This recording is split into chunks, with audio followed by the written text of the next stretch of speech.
Hello friends, आपण समस्त को शक्ति फूड ब्लॉग को बहुत बहुत स्वागत। फर्स्ट ऑफ ऑल आपण समस्त को एडवांस हैप्पी रजरे तो समस्ते विभिन्न प्रकार पिठा निश्चित खाऊे। ता छड़ा आपण मैंने पोड़ पिठा तो जानी रजरे बहुत फेमस।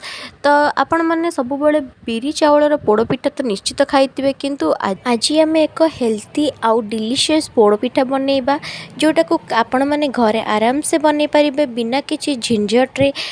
जदि आपण मानक आज रेसिपी पसंद आसी तेबे चैनल को प्लीज़ लाइक शेयर सब्सक्राइब करने सहित पाखे बेल आइकन को प्रेस करदे जहाद्वारा कि एमती नुआ नुआ वीडियो नोटिफिकेशन आपण मानक पाखु खूब शीघ्र पहुँची।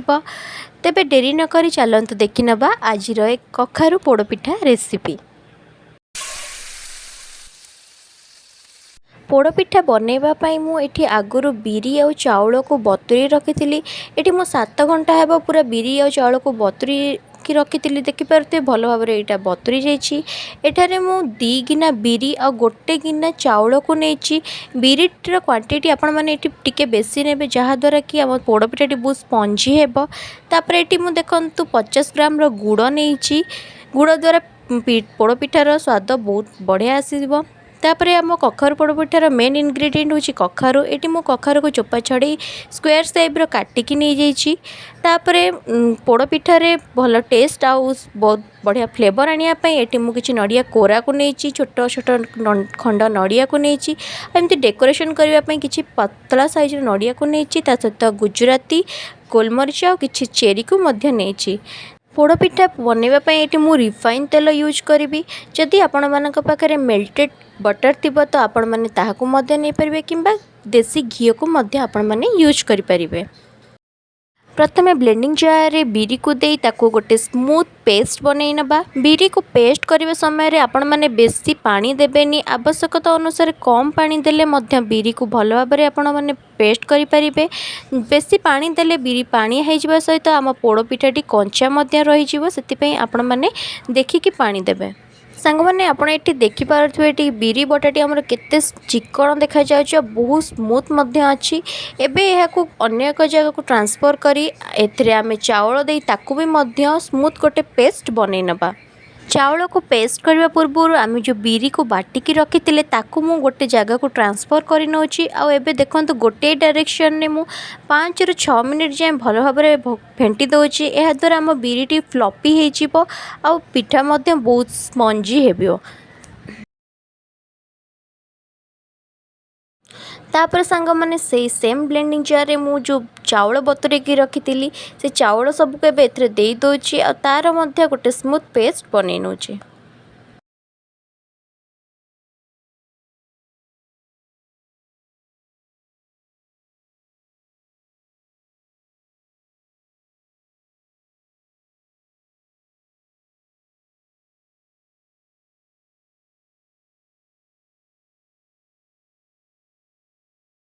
सांग मैंने देखिपे ये मु चाउल को भल भाव में बाटिकी नहीं जाइए। सांग मैंने चाउलर कंसिस्टेंसी को एतिकी देखी कहीं बिरी आमर चाउल सहित मिसिबा परे तार कंसिस्टेंसीटा टिके सेमी थिक्र आसीजिवो। से मु चाउल को अल्प टिके पानिया रखीदे। तापर गोटे जगह को या ट्रांसफर करके ताकू भी किसी समय फेंटी नेबी। चाउल को भल भाव में फेंटी सारा पर एबे चाउल को बिरी सहित मु मिसई दूची और ताकू भी टिके भल भाव में फेंटी नौची।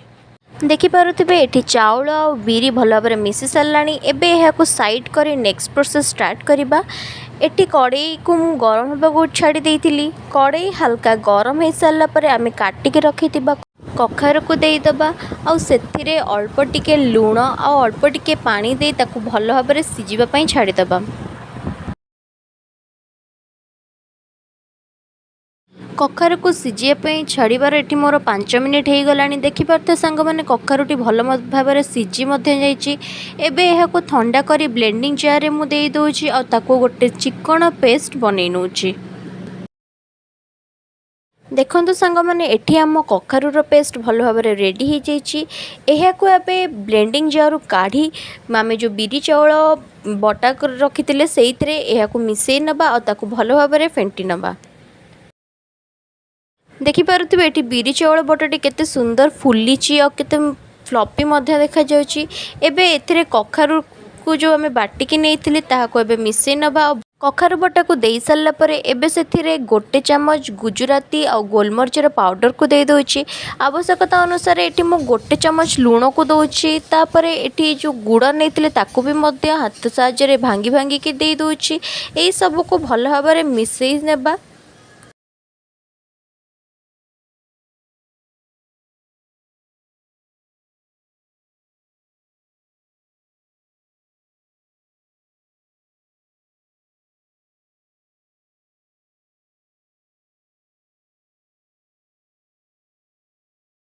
से सब को भल भाव मिसि सारा पर आम जो काटिकी छोट छोट खंड नड़िया रखी ताको एबे मु एथिरे दे दउची और ताको भी मध्य भल भाव मिसई नउची।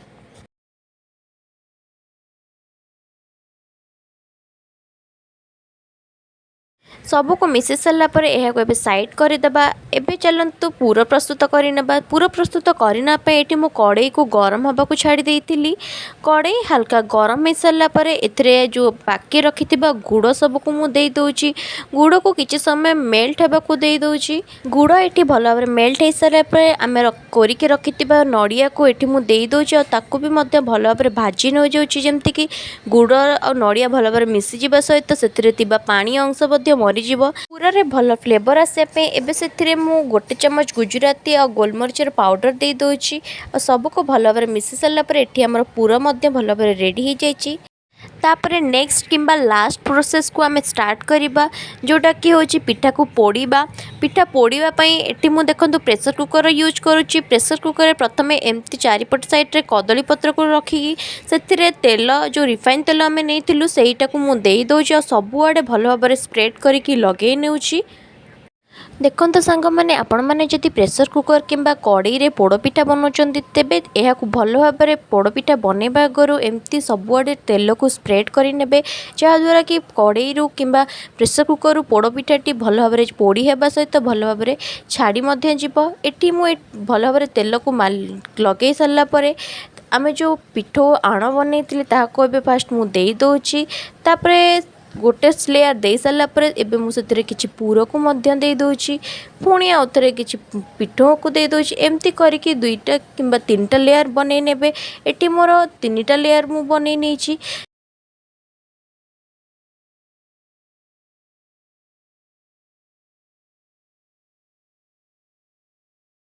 एवं लास्ट लेयर रे पूरा दे सारा पर तापर आम जो चेरी रखी थी ताकू मु छोट छोट रे काटी नहीं। प्रथमे चेरी को देकी डेकोरेशन कर दोची। तापर आम जो पतला पतला काटिकी नहीं नड़िया रो स्लाइसेस ताकू मध्य सुंदर भाव में डेकोरेट कर दोची।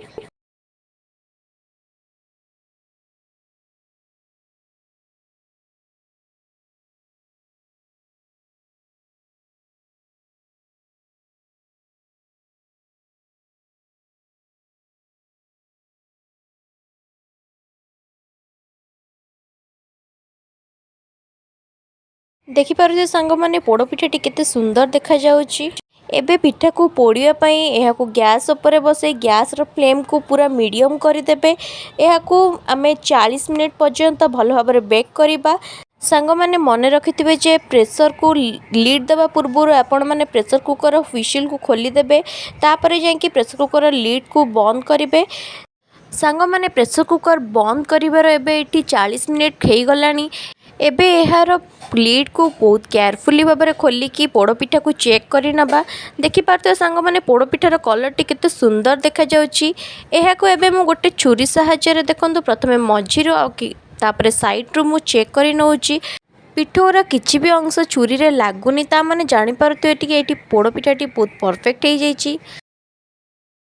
तापर एटी मु पोड़पिठा को प्रेशर कुकर रे किछि समय छाड़ी देइतिली। प्रेशर कुकर टिके भल भाव में ठंडा हो सारा पर एहाको मु गोटे प्लेट को एबे काढ़ी नेइची।